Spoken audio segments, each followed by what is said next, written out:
Boa noite, amigo internauta. Mais uma vez, é muito bom estar aqui com você no programa Palavra-Chave. Estamos aqui toda segunda-feira, às 19 horas e 30 minutos, e não poderia ser diferente hoje. E aqui nós temos como objetivo compartilharmos e trazermos você para junto de uma reflexão quanto aos desafios que nós enfrentamos no nosso dia a dia e como a Bíblia, a Palavra de Deus, como cristãos, como nós devemos reagir a essas situações. São desafios que aparecem a todas as pessoas, inclusive a mim e a qualquer pessoa está sujeita a enfrentar lutas e desafios no seu dia a dia. Hoje temos de volta o pastor Marcos, que teve merecidas férias e está aqui conosco mais uma vez.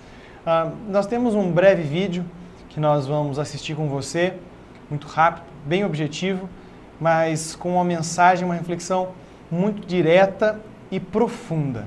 Então dê uma olhadinha e depois nós vamos conversar um pouco mais sobre isso.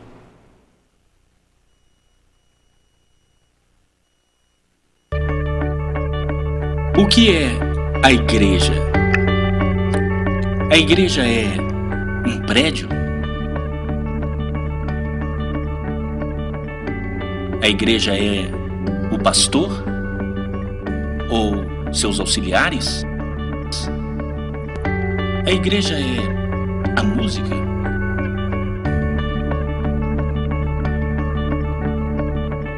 A tradição?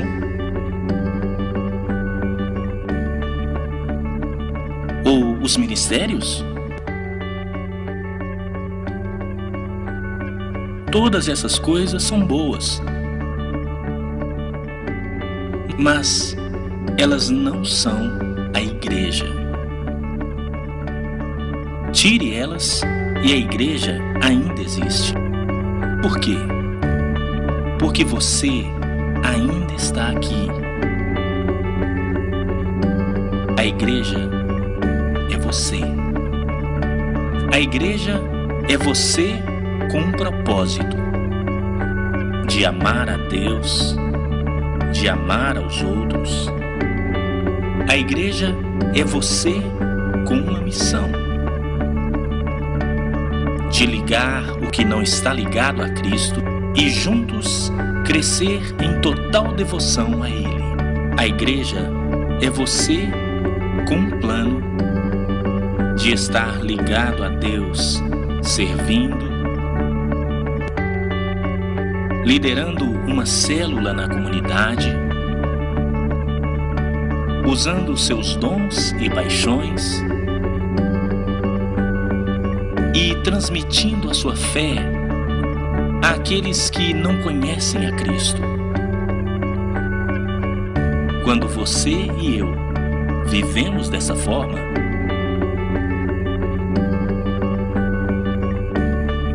todas as coisas que costumamos fazer na igreja tornam-se coisas que fazemos como igreja. Deus deseja isso. O mundo precisa disso. E nós somos chamados para ser isto. O que é a igreja? A igreja é você.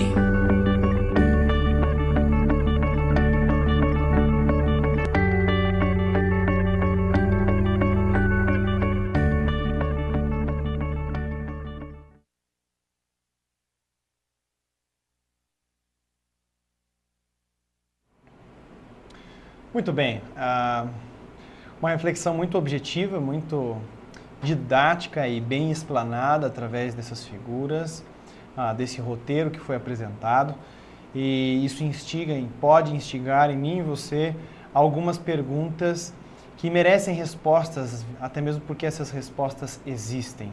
E aí, nesse momento então, quero compartilhar aqui com o pastor Marcos e nós vamos refletir um pouco sobre isso. A primeira coisa que nos vem à mente ao pensarmos nesse assunto ou sobre esse assunto é que a ideia de igreja consolidou-se como uma estrutura física, de concreto, uma coisa concreta, uma coisa material, um espaço físico. Isso começou por volta do 3º século, quando Constantino imperador romano, se converteu por conveniência ao cristianismo, e dessa forma ele conseguiu dominar o cristianismo, que vivia muito mais nas casas, e era muito mais um monumento do que era muito mais um movimento do que um monumento. E a partir de Constantino começou-se a mudar essa concepção de movimento para monumentos, como se monumentos fossem de fato a igreja. E isso é um grande problema, porque muitas pessoas pensam dessa maneira até os dias de hoje. Por que será, pastor, que as pessoas ainda atribuem a lugares como sendo sacros, ou sagrados, ou intocáveis? Por que será que isso está acontecendo? Parece que primeiro, boa noite, né? Alegria em estar de volta, mas parece que o ser humano tem uma certa necessidade de algo visível, de algo tangível.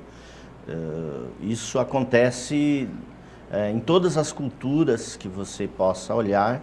Você vai encontrar a religiosidade sendo expressa ou tentando ser expressa através de objetos, de coisas, de construções, e isso parece presente no espírito humano, né? Nós conseguimos alguns exemplos na Bíblia. Por exemplo, o caso quando o povo de Deus, quando Moisés vai consultar a Deus e falar com Deus, ele se vê tentado a construir ali um objeto de adoração, e doam e constroem um bezerro de ouro. Você encontra isso também na Torre de Babel, quando a humanidade, contrariando o desejo de Deus, resolve a construir algo realmente majestoso, que seria essa Torre de Babel, que pudesse tornar célebre o nome daquela civilização, e então a decisão de construir uma torre. Então o homem sempre busca alguma forma de expressar através das coisas visíveis, tangíveis e materiais a sua fé, e depositam, isso você pode ver ao longo da história, acaba depositando a sua crença, a sua fé, a sua devoção em coisas materiais. Talvez por isso a ideia de templo, a ideia de local físico tenha uma repercussão tão grande no coração humano. Muito interessante nós percebemos isso, porque se pararmos para pensar, isso é tão óbvio, é tão claro, é notório, isso ressalta aos olhos para aqueles que leem, para aqueles que conhecem a palavra de Deus. No entanto, fica como se as pessoas estivessem no automático, apenas correspondendo àquilo que a maioria segue. Nós seguimos também, eu sigo também, essa é a compreensão, então lá eu vou, porque pensar diferente não é fácil. E interessante é que isso não deveria ser o pensar diferente, deveria ser a regra, e não a exceção, mas é o contexto em que nós estamos inseridos. Isso nos leva então a uma outra pergunta, a um outro ponto de reflexão dentro desse contexto, ao ativismo. Pessoas que se enfiam dentro de igrejas, e aqui eu não estou me referindo a igrejas evangélicas apenas, estou me referindo a qualquer tipo de igreja, qualquer denominação religiosa, de qualquer religião. Pessoas que se enfiam lá dentro, o meu pai costumava chamar de ratos de igreja. Vocês estão parecendo rato de igreja agora, não sai lá de dentro. Mas abrindo mão de família, lidando de modo irresponsável com o seu trabalho, lidando de modo irresponsável com as pessoas que estão ali dentro, em nome de coisas que precisam ser feitas, de coisas que precisam acontecer e precisam ser feitas, rituais, atividades, um ativismo cansativo que esgota as pessoas. Como se isso fosse igreja. E é um outro problema, né, pastor? Porque as pessoas já não têm muito tempo. Quando se enfiam de uma forma irresponsável, é porque não querem encarar os outros problemas que tem em casa ou no trabalho. Então, eu não quero pensar naquilo, então vou me enfiar ali dentro, fazer um monte de coisa. Mas não faz com uma adoração a Deus, não faz de coração, faz reclamando. É um outro problema, né? É um outro problema. E, pastor, você estava falando aí, estava imaginando que esse modelo, né, quando você põe a religiosidade, a fé centrada no monumento, né, mais em lugares, etc., você está colocando a religiosidade fora do homem, né? Ela fica sendo como que algo extra ao homem, sem uma necessária implicação na vida. Então é mais fácil. É mais fácil eu ir ao templo do que eu andar como um discípulo de Jesus. É mais fácil eu obedecer a um determinado ritual do que eu andar conforme os valores vividos por Jesus, por exemplo. Então, esse modelo é mais fácil.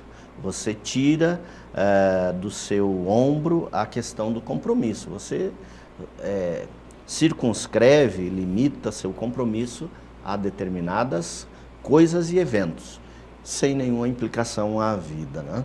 Isso contraria um pouco o modelo do cristianismo, que é justamente o inverso, é fazer com que as pessoas estejam com as suas vidas envolvidas com Deus, né? Quando Jesus chamou as pessoas, chamou-as para uma comunhão com Deus e não para ir num determinado lugar e cumprir um determinado ritual. Por isso, que quando alguém não quer compromisso, é mais fácil esse modelo, e aí a gente prefere. E realmente é muito mais cômodo você se enfiar dentro de um modelo desse religioso e, frente a isso, você ignorar, fechar os olhos para a vida, para as reais necessidades que temos, que a família tem, que a sociedade tem, né? Então, de fato, esse é um modelo que talvez não fosse a palavra, ou não seja a palavra mais adequada, mas esse modelo aliena, né? Ele, talvez, quanto mais as pessoas estejam próximas do templo, mais distantes estejam de Deus, né? Então, ele é um modelo que aliena o Deus da vida. Uhum. E se nós pararmos se nós tivéssemos tempo até para nos aprofundarmos nesse aspecto, seria muito interessante, porque ao falar, ao afirmar tudo isso que nós afirmamos, nós não estamos dizendo que não é necessário que se vá a uma igreja ou que se frequente uma igreja. Não é isso que nós estamos dizendo. Pelo contrário, né? Pelo contrário. Nós estamos falando sobre as motivações que levam uma pessoa a estar na igreja. E isso é muito importante, porque Deus não está olhando para o nosso exterior, ainda bem. Ele está olhando para o nosso coração. E isso tem que... E nesse ponto, nisso, nós temos que prestar muita atenção. Em fazer tudo para que Deus seja louvado através da minha, da sua vida. Você que não participa ou não vai a uma igreja, é necessário que vá. É necessário sim, ainda que muitas pessoas digam: Deus está em todos os lugares, então Ele está na minha casa.